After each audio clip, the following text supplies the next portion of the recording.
अभी हम लोग class 11 physics chapter number 1 units and measurement यानी कि मात्रक एवं मापन का कुछ न्यूमेरिकल क्वेश्चंस वगैरह करेंगे। ठीक है, हिंदी मीडियम में। पहला क्वेश्चन अपने सामने है क्या, 72 किलोमीटर पर आवर को एसआई मात्रक में बदले। ठीक है, तो 70 कोई भी चीज अगर किलोमीटर पर आवर में दिया रहता है ना, किलोमीटर प्रति घंटा में, तो उसको मीटर प्रति सेकंड में बदलने के लिए हम लोग 5/18 से गुणा करते हैं। तो यहाँ पे हम लोग तुरंत चेंज कर लेंगे, 72 किलोमीटर पर आवर है। ठीक है, इसको क्या करेंगे, 5/18 से गुना करेंगे। तो किलोमीटर प्रति घंटा में अगर कोई भी चीज रफ्तार वगैरह दिया रहे, 5/18 से गुना करने पर वह हमारा मीटर प्रति सेकंड में बदल जाता है। तो 18 चौके 72, 4 अगुना यहाँ क्या 5, तो ये क्या हो गया 20। ये हमारा मीटर पर सेकंड में बदल गया ना। कोई भी चीज अगर रफ्तार जो है अगर हमारा क्या चीज किलोमीटर प्रति घंटा में रहे, 5/18 से गुना पे करने पे वो मीटर प्रति सेकंड में बदल जाता है। अगर मीटर प्रति सेकंड में दिया रहता तब उसको 18/5 से गुना करना पड़ता ताकि वो क्या हो जाए, मीटर पर सेकंड से किलोमीटर प्रति घंटा में बदल जाए। ठीक है, अच्छा अगला क्वेश्चन अपने पास क्या है कि शक्ति की विमा ज्ञात करे।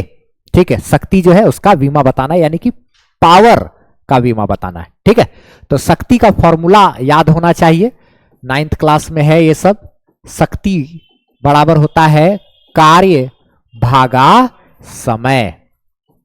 इस फॉर्मूला का इस्तेमाल करेंगे।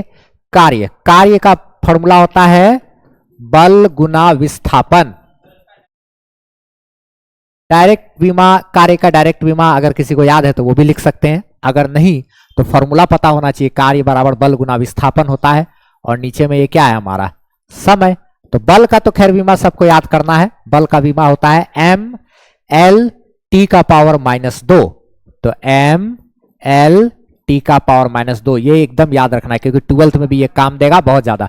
विस्थापन क्या है, एक लंबाई है, तो लंबाई का क्या हो जाता है विस्थापन, यानी लंबाई का क्या हो जाएगा विमा L। अच्छा रही बात समय की, तो समय का विमा क्या होता है T ना। अच्छा तो इसको हम लोग यहाँ पे रख दिए। अच्छा अब ये L और L गुना हो जाएगा, तो ये M ठीक है, L और L गुना होके L स्क्वायर, L का पावर 2। ठीक है, T का पावर क्या है ऊपर में -2। अच्छा ठीक, ये ऊपर वाला का हिसाब किताब हो गया, L और L स्क्वायर। रही बात नीचे का, तो नीचे का ये क्या है सिर्फ T। अच्छा इसको हम लोग और क्या लिख सकते हैं, T नीचे से ऊपर जाएगा, तो T नीचे से ऊपर जाएगा तो mL का पावर 2 T का पावर -2। ये ऊपर का जस का तस था, ये T नीचे से ऊपर गया तो T का पावर क्या हो गया -1। क्या ये तो ऊपर का, वैसे ये T का नीचे से ऊपर गया तो T का पावर -1। तो अब एक चीज देखा जाए, m ये क्या है L स्क्वायर। अच्छा T का पावर -2 और T का पावर -1, आधार सेम है तो घात क्या हो जाएगा जुट जाएगा। तो -2 और -1 जुट करके क्या हो गया -3। तो T का पावर क्या -3। अच्छा विमा वगैरह का कॉन्सेप्ट अच्छे से पढ़ा हुआ होना चाहिए। तो ये हम लोग शक्ति का विमा ज्ञात कर लिए, mL का पावर 2 और T का पावर क्या -T। ठीक है, अच्छा अगला क्वेश्चन अपने पास है ना, प्रिंसिपल ऑफ होमोजेनिटी पे आधारित ना। अच्छा क्या है, एक चीज देखा जाए, यदि AT + B बराबर x में t समय तथा x दूरी हो तो A तथा B की विमा ज्ञात करें। अब इस क्वेश्चन को कैसे बनाएंगे, हमको पहले जो बोला है यहाँ पे समीकरण दिया हुआ है वो क्या है, AT + B बराबर क्या x। अच्छा इस समीकरण में एक बात बोल रहा है कि जो t है हमारा वो क्या है समय, तो ये t हमारा क्या है समय हो गया। अच्छा ठीक है, ये समय है। उसके बाद फिर क्या बोल रहा है, x हमारा क्या है दूरी है। अच्छा और क्या बोल रहा है, a तथा b का विमा ज्ञात कीजिए ना। तो समानता का जो ये सूत्र होता परिमेय होता है, यानी कि प्रिंसिपल ऑफ होमोजेनिटी इसको कहते हैं, वो क्या कहता है कि यदि इस प्रकार से ऐसे समीकरण लिखा हुआ हो तो एक जैसा विमा वाला चीज को ही हम लोग आपस में जोड़ सकते हैं और उसके बाद जोड़ने के बाद जो चीज आएगा उसका भी विमा वही होगा। अर्थात यानी कि इस टोटल का विमा और इसका विमा बराबर होगा, इसीलिए हम इन दोनों को आपस में क्या कर रहे हैं जोड़ पा रहे हैं। दो एक समान विमा वाले चीज को ही आपस में जोड़ा या घटाया जा सकता है ना। अच्छा, तो एक जैसा विमा वाला चीज को ही आपस में जोड़ा या घटाया जा सकता है, इसका अर्थ यह हुआ कि AT का जो बीमा होगा वही B का बीमा होगा, वही X का बीमा होगा। तो यहां से हम लोग जो X का बीमा है वही किसका, इसका बीमा, यानी इसका और इसका बीमा सेम है, तभी हम लोग इन दोनों को आपस में क्या कर पा रहे हैं, जोड़ पा रहे हैं। और इन दोनों को जोड़कर जो आएगा उसका भी बीमा वही होगा ना। तो यानी इसका बीमा बराबर इसका बीमा बराबर इसका, यानी X और B का बीमा सेम है, यानी कि B का बीमा जो होगा बराबर X का बीमा, X का बीमा। तो यानी कि जो B का बीमा है वो हमको चाहिए, तो X तो हमारा दूरी है, तो दूरी का बीमा क्या होता है, लंबाई का L। तो यानी हमारा B का जो बीमा आया वो क्या आया, B का बीमा L आ गया।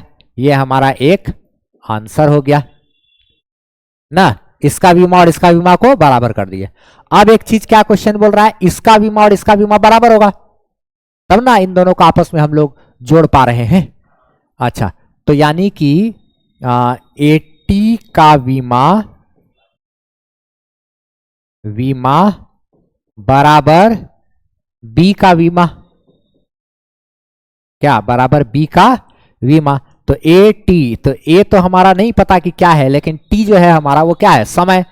तो समय का बीमा क्या होता है, कैपिटल T, समय का बीमा कैपिटल T बराबर B का बीमा, भैया B का बीमा हम निकाल लिए, वो क्या है L। अच्छा, अब एक चीज देखो तो A बराबर क्या हो जाएगा L, और नीचे में T चला जाएगा, तो L अब भागा में क्या आ गया T। तो इसको अब क्या लिख सकते हैं, देखो तो T नीचे से ऊपर जाएगा, तो L और T का पावर क्या -1, कोई भी चीज नीचे से ऊपर जाता है तो पावर -1 आया था। तो A का बीमा क्या आया L, T का पावर -1। ये हमारा अगला आंसर हो गया। तो दोनों का हम लोग बीमा इस प्रकार से ज्ञात कर लेंगे, B का भी और A का भी, दोनों का बीमा बारी बारी से हम लोग निकाल सकते हैं। बढ़ते हैं अगले क्वेश्चन की ओर। अगला क्वेश्चन में हमको बोल रहा है कि इसको इससे डिवाइड कीजिए, भाग दीजिए और सार्थक अंक का ध्यान रखते हुए उत्तर को लिखिए। ठीक है, तो इसमें जब इससे भाग देंगे तो देखा जाए 2 से ये क्या होगा, 2 चौके 8, अच्छा ठीक है, पॉइंट 2 तिया 6, 2 दूना 4, 2 एकम 2, ये हुआ। लेकिन सार्थक अंक का ध्यान रखते हुए अगर हमको लिखना है तो हम लोग एक बात जानते हैं, जब भी हम लोग कोई दो चीज को भाग दे रहे होते हैं तो हम लोग ये देखेंगे कि ऊपर वाला या नीचे वाला में से किसका सार्थक अंक कम है, सबसे सार्थक अंक किसमें है। तो ऊपर वाले में तो सार्थक अंक का संख्या 4 है, नीचे वाले में सार्थक अंक 1 है, एक ही सार्थक अंक है इसमें। तो हम जब उत्तर करेंगे ना तो जो न्यूनतम सार्थक अंक रहता है मौजूद गुना या भाग में, उसी में अपना उत्तर करते हैं। तो यह एक सार्थक अंक है, तो हम लोग को अपना उत्तर को एक सार्थक अंक में लिखना पड़ेगा। तो इसको एक सार्थक अंक में लिखेंगे तो क्या लिखेंगे 4, यही हमारा क्या हो जाएगा, उत्तर हो जाएगा। ठीक है, इस प्रकार से। अच्छा, अगर अब आगे बात करते हैं, ये एक समीकरण, एक फॉर्मूला दिया हुआ है F बराबर G m1 m2 by R square. यह गुरुत्वाकर्षण का फॉर्मूला है। दो द्रव्यमान के बीच अगर r दूरी है तो लगने वाला जो बल होगा वो कितना होगा, F बराबर G m1 m2 by R square. F बराबर G m1 m2 by R square. ये है क्या एक्चुअल में, ये जो फॉर्मूला है, एक द्रव्यमान यहाँ, एक द्रव्यमान यहाँ है, बीच की दूरी क्या है r है, इसका द्रव्यमान m1, इसका द्रव्यमान m2, और यही जो बल है F बराबर G m1 m2 by R square लग रहा है। F बराबर क्या है यहाँ पे, F बराबर G m1 m2 बाय क्या आर स्क्वायर, है कि नहीं। ये F हमारा बल है ना, m1 m2 क्या है हमारा द्रव्यमान क्या, और G जो है कैपिटल G, इसका वैल्यू हम लोग को याद होना चाहिए 6.67 इंटू 10⁻⁻11 न्यूटन मीटर स्क्वायर पर के जी स्क्वायर, कैपिटल जी का मान। तो यहां से हमको कैपिटल जी का विमा ज्ञात करना है, तो इसको एक तरफ करेंगे, बाकी को एक तरफ लेके आएंगे। आर इधर गुना में आ जाएगा, तो क्या कर सकते हैं, आर इधर भाग में, इधर गुना में आएगा, तो एफ इंटू क्या आर स्क्वायर बराबर इधर रह गया जी m1 m2। अब इस m1 m2 को इधर भाग में लेके आएंगे, ना, तो एफ आर स्क्वायर भागा m1 m2 बराबर इधर क्या है g। इसलिए हम लोग क्या लिख सकते हैं यहाँ पे g बराबर एफ आर स्क्वायर, जी बराबर क्या एफ आर स्क्वायर भागा m1 m2, इसको इस तरफ इसको उस तरफ ऐसे नॉर्मल लिख लिए। तो हम लोग को समझ में आया g बराबर क्या एफ आर स्क्वायर भागा m1 m2। अब इसको आगे और हल करेंगे हम लोग, तो इसका विमा ज्ञात करने के लिए देखो क्या क्या दिमाग लगाएंगे। तो g को वैसे ही छोड़ देते हैं, f हमारा क्या है बल, f हमारा क्या है बल है, गुना में ये तो r क्या है दूरी, दूरी का क्या करेंगे स्क्वायर, भागा ये द्रव्यमान और द्रव्यमान है दोनों। तो इस द्रव्यमान का पहला द्रव्यमान m है, द्रव्यमान का मात्रक क्या आता है, ये विमा क्या होता है m, और ये भी द्रव्यमान है उसका भी विमा क्या हो जाएगा m। तो m गुना m का स्क्वायर आ जाएगा। तो g बराबर देखा जाए बल का विमा क्या होता है mlt का पावर -2, mlt का पावर -2, दूरी यानी लंबाई उसका क्या किए स्क्वायर, अब भागा m गुना m का स्क्वायर कर लिए। अच्छा g बराबर देखो तो एक m से एक m कट जाएगा, ऊपर वाला एक m है और नीचे वाला जो एक m है वो कट जाएगा, ठीक है। तो ऊपर में क्या बचेगा l और l का स्क्वायर, तो एगो l और दो गो मिलके तीन गो l ना, तो l का पावर क्या 3 और t का पावर क्या है -2, t का पावर -2 रह गया, l और l स्क्वायर मिलके l का पावर 3 हो गया, और नीचे में क्या एक m से एक m कट जाएगा तो एगो m बचेगा नीचे, ठीक है। अब ये m को नीचे से ऊपर लेके चले जाएंगे तो m नीचे से ऊपर जाएगा तो पावर में -1 होगा ना, तो m के पावर में -1, तो m के पावर में क्या -1, l का पावर 3 और t का पावर क्या -2। तो ये हमारा क्या हो गया g का विमा आ गया। हाँ, इसको घेर करके इस तरीके से ये लिखने का तरीका होता है, ठीक है। तो ये हम लोग 5 क्वेश्चन ऐसे किए। अच्छा अब अगला बात करते हैं, हमको क्या बोल रहा है कि 10 ग्राम पर सेंटीमीटर क्यूब है, ठीक है। तो 10 ग्राम पर सेंटीमीटर क्यूब को एसआई मात्रक में बदले, तो 10 ग्राम प्रति सेंटीमीटर क्यूब को एसआई मात्रक में बदलने का अर्थ ये हुआ कि 10 ग्राम पर सेंटीमीटर क्यूब बराबर पूछ रहा है ये कि कितना केजी पर मीटर क्यूब, यही पूछना चाह रहा है। और यहां पे हम लोग मान लिए कि x केजी पर मीटर क्यूब, तो ग्राम के जगह पे एसआई मात्रक में क्या आता है किलोग्राम, और सेंटीमीटर के जगह पे क्या आता है मीटर, सेंटीमीटर के जगह पे मीटर और ग्राम के जगह पे केजी। तो यहां से हम लोग x निकालेंगे, कैसे निकालेंगे x, तो x बराबर इधर इसको इधर गुना में भेज देंगे और ये हमारा भाग में आ जाएगा, यानी कि 10 गुना ये क्या है ग्राम भागा सेंटीमीटर का पावर 3, ये मीटर इधर गुना में आ जाएगा मीटर का पावर 3, और केजी इधर भाग में आ जाएगा, इधर क्या हो जाएगा x। अच्छा अब 10 तो ठीक है, ग्राम के भागा में क्या लिख सकते हैं हम लोग, ग्राम के भागा में केजी लिख सकते हैं। अच्छा ग्राम के भागा में इसको क्या करते हैं केजी, इधर मीटर का पावर 3 भागा सेंटीमीटर का पावर 3 बराबर ये क्या है x है। इसको जरा अच्छे से लिखे तो 10 और ये ग्राम है, ग्राम को वैसे ही छोड़ देते हैं, केजी को लिख सकते हैं, 1 केजी बराबर 1000 ग्राम, तो ये 1 केजी के जगह पे क्या कर सकते हैं हम लोग 1000 ग्राम लिख सकते हैं, गुना में मीटर भागा सेंटीमीटर, इस मीटर को लिख सकते हैं 100 सेंटीमीटर, उसी का क्यूब हो गया, ये मीटर को क्या कर दिए 100 सेंटीमीटर, और ये नीचे में हमारा सेंटीमीटर है उसका क्यूब बराबर ये क्या हो गया x। अच्छा अब एक चीज देखा जाए, ग्राम और ग्राम कैंसिल, तो यानी और ये 1 0 से 1 0 भी कैंसिल, तो 1 भागा 100।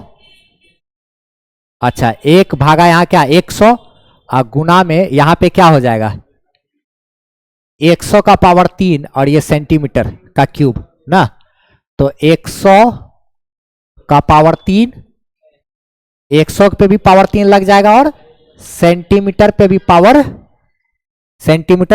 3 लगेगा, और साथ ही साथ 100 पे भी पावर 3 लगेगा ना। तो अच्छा नीचे में सेंटीमीटर का क्यूब तो है ही, ये बराबर क्या है x, तो ये सेंटीमीटर का क्यूब और सेंटीमीटर का क्यूब कट गया ना। 100 से एगो 100 कट जाएगा, 3 गो 100 है ना, 100 का पावर 3 है, तो एगो से एक कट जाएगा, तो यहां बच जाएगा सिर्फ 100 का स्क्वायर बराबर क्या है, x। तो 100 का स्क्वायर का मतलब क्या होता है, 100 गुना 100 बराबर x, यानी कि x बराबर क्या, 10,000, या फिर ऐसा लिख सकते हैं x बराबर 10 का पावर 4, 10 का पावर 4 भी लिख सकते हैं। तो इसलिए हम लोग ऐसे लिखेंगे आंसर को कि 10 ग्राम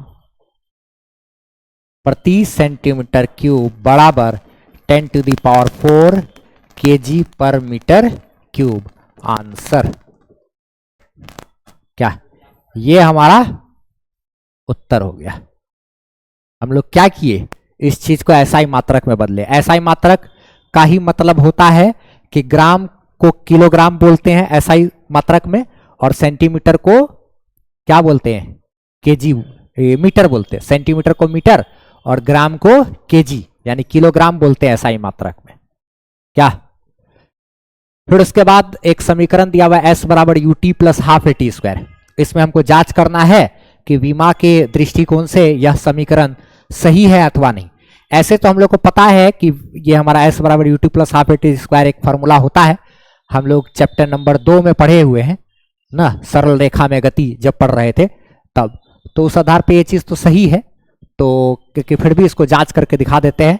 जैसे एस बराबर U T plus half A T square, इसमें बताया हुआ कि एस जो है वो हमारा विस्थापन है ना, तो इसका क्या होगा विमा एल। अच्छा, इधर ये क्या है, स्पीड है, वेग है। वेग का क्या होता है विमा, वेग का मात्रक होता है मीटर प्रति सेकंड, मीटर प्रति सेकंड, यानी ऊपर लंबाई और नीचे समय। ऊपर लंबाई और नीचे क्या होता है, समय। ऊपर लंबाई नीचे समय, मीटर पर सेकंड। अच्छा, यानी टाइम है ये टी, उसका क्या हो जाएगा टी, टाइम ये समय है उसका टी प्लस हाफ इंटू, अच्छा जो संख्या रहता है उसका तो कोई भी विमा तिमा होता नहीं है। अच्छा, खाली त्वरण का बात करेंगे, त्वरण का फॉर्मूला होता है, त्वरण का मात्रक होता है मीटर प्रति सेकंड स्क्वायर। तो यानी कि विमा मीटर यानी कि लंबाई के लिए एल और समय का स्क्वायर यानी कि टी का क्या स्क्वायर, तो विमा एल भागा टी का स्क्वायर। अच्छा, यहाँ पे समय का स्क्वायर है यानी कि टी का स्क्वायर है। तो हमको देखो सारा विमा बराबर होना चाहिए, ये बराबर ये होना चाहिए, और आता है कि नहीं देखो, एल बराबर इधर देखो तो क्या है, टी से टी कट जाएगा, टी से टी कटेगा तो हमारा ये टी और ये टी कट जाएगा अगर, तो खाली क्या बचेगा एल प्लस इधर टी स्क्वायर कट जाएगा तो खाली क्या बचेगा एल। तो इसका मतलब ठीक है, इसका बीमा और इसका बीमा बराबर होना चाहिए, इसलिए हम दोनों को जोड़ सकते हैं, और जोड़ के जो आएगा उसका भी बीमा बराबर होगा। जैसा कि हम सवाल में किए थे, एक सवाल था हमारा x बराबर ए टी प्लस बी, उस टाइप का ए टी प्लस बी बराबर x, वैसा ही इसका बीमा बराबर होना चाहिए, और वो दोनों बराबर होना चाहिए इसके बीमा के। वैसे आ गया है तो लिख देंगे सही है। दो से क्या हमको एक ये हुआ ना, प्रिंसिपल ऑफ होमोजेनिटी एक कहता है ना कि एक जैसा बीमा वाला चीज को आपस में जोड़ सकते हैं, तो एक ही जैसा बीमा है दोनों का, इसलिए दोनों को आपस में जोड़ पा रहे हैं, और जोड़ के जो आएगा उसका भी बीमा वही होगा। इसीलिए ऐसा नहीं सोचना कि इधर 2 गो आया इधर 1 गो आया, नहीं, इसका दोनों का बीमा बराबर है तब हम दोनों को जोड़ पा रहे हैं, और जोड़ करके जो आया उसका भी बीमा वही होना चाहिए ना। नहीं, खाली गुना भाग हो पाएगा। एक क्वेश्चन और है कि यदि किसी वस्तु के वेग में 3%, वेग को 3% बढ़ा दिया जाए तो उसके गतिज ऊर्जा में कितने प्रतिशत की वृद्धि होगी। तो चूंकि फॉर्मूला होता है अपना गतिज ऊर्जा के बराबर, गतिज ऊर्जा ये हमारा के क्या है, गतिज ऊर्जा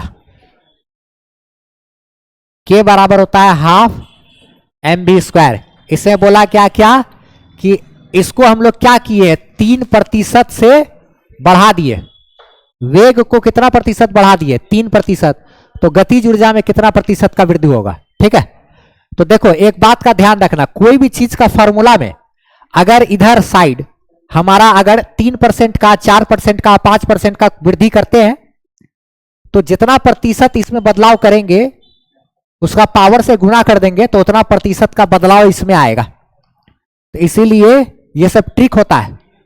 percentage trick by M Anwar लिख करके यूट्यूब पे सर्च करेंगे तो उसका ट्रिक भी बताए हुए। साथ ही साथ त्रुटि विश्लेषण नाम के टॉपिक में भी इसको पढ़ाया जाता है और पढ़ाए हुए वहां पे। तो के में बदलाव जो आएगा वो बराबर होगा इसका पावर गुना इसका प्रतिशत।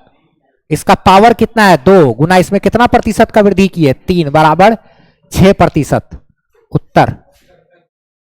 ये ट्रिक हो गया क्या चीज कि जो पावर होता है वो अगुना प्रतिशत, दोनों को गुना करेंगे पावर और प्रतिशत को, तो पावर गुना प्रतिशत हमको बदलाव देगा क्या चीज में के में।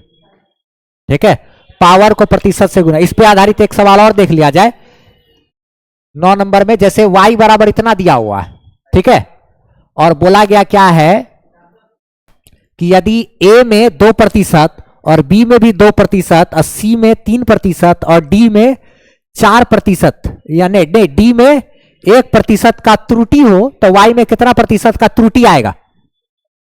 ठीक है, तो ऐसा सवाल में ध्यान रखना है कि चूंकि y बराबर a इंटू बी का पावर 3 बाय c का पावर 2 और d का पावर 4 है।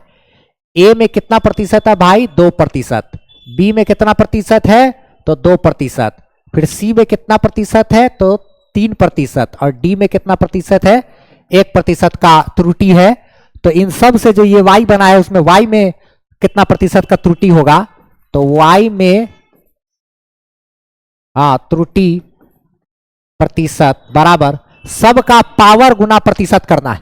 a के ऊपर में कोई पावर नहीं है, इसका मतलब 1 है, कुछ नहीं का मतलब क्या होता है 1 लिखा हुआ है, कुछ नहीं का मतलब 1। तो पावर गुना प्रतिशत कितना है 2 प्लस बाकी सबका जोड़ते जाना है पावर गुना प्रतिशत यानी कि 3 गुना 2 प्लस इसका पावर गुना प्रतिशत यानी कि 2 गुना 3। उससे कोई फर्क नहीं पड़ता। यहां पे 4 गुना 1 सबका जोड़ना है। तो ये हमारा कितना हो जाएगा 2 प्लस 3 दूना 6 प्लस 3 दूना 6 प्लस 4, तो ये 6 2 8 प्लस 6 4 10, तो 18% का त्रुटि आएगा किस में y में। पावर गुना प्रतिशत प्लस पावर गुना प्रतिशत प्लस पावर गुना प्रतिशत, बस यही ट्रिक अपनाएंगे हो जाएगा हमारा। त्रुटि विश्लेषण में तो पढ़ाए हुए हैं सब सारा चीज, सभी पढ़ाते हैं लोग। अब एक लास्ट क्वेश्चन हम लोग देख लेते हैं। क्या बोल रहा है कि T1 एक तापमान उतना दिया हुआ है, T2 एक तापमान उतना दिया हुआ, दोनों का अंतर बताना है। तो T1 माइनस T2 करेंगे तो देखो तो उधर क्या है 30 प्लस माइनस 0.6 में से घटाना है क्या 20 प्लस माइनस 0.4। तो जो 30 में से 20 घटा के 10 तो कर लेंगे, लेकिन ये जो त्रुटि होता है ना वो त्रुटि हमेशा जुड़ जाता है, यानी कि 0.6 और 0.4 मिलकर के क्या हो जाएगा 1 ये और इसको जोड़ देंगे इतना डिग्री सेल्सियस। ये हमारा इसका आंसर हो गया। ठीक है, तो ये हम लोग इस प्रकार से क्वेश्चन किए टोटल कौन कौन सा ये सारा चीज ना। ठीक, इसका पीडीएफ जो है न्यूमेरिकल वगैरह का वो वेबसाइट पे दे देंगे हम physicsbyamanwar.com। उसमें क्या कहते हैं न्यूमेरिकल वगैरह के chapter wise numerical, physics numerical Hindi medium, उस पर चले जाना है सेक्शन पे, वहां पे मिल जाएगा। ठीक है, फिर चैप्टर 2 का भी इसी तरीके से लाएंगे। ठीक है, 10 क्वेश्चन अगला चैप्टर 2 का भी करा देंगे। आप हमारी वेबसाइट से फ्री पीडीएफ नोट्स ले सकते हो, टेस्ट सीरीज दे सकते हो और सारा एड फ्री वीडियो लेक्चर्स आप देख सकते हो, वो भी एकदम अरेंज किया हुआ आपको 11 12 का फिजिक्स का सारा वीडियोस वगैरह मिल जाएगा। और कमेंट सेक्शन में पिन किया हुआ हमारा व्हाट्सएप चैनल का लिंक है, उसको आप फॉलो जरूर कर लीजिए ताकि हमसे आप बेहतरीन ढंग से जुड़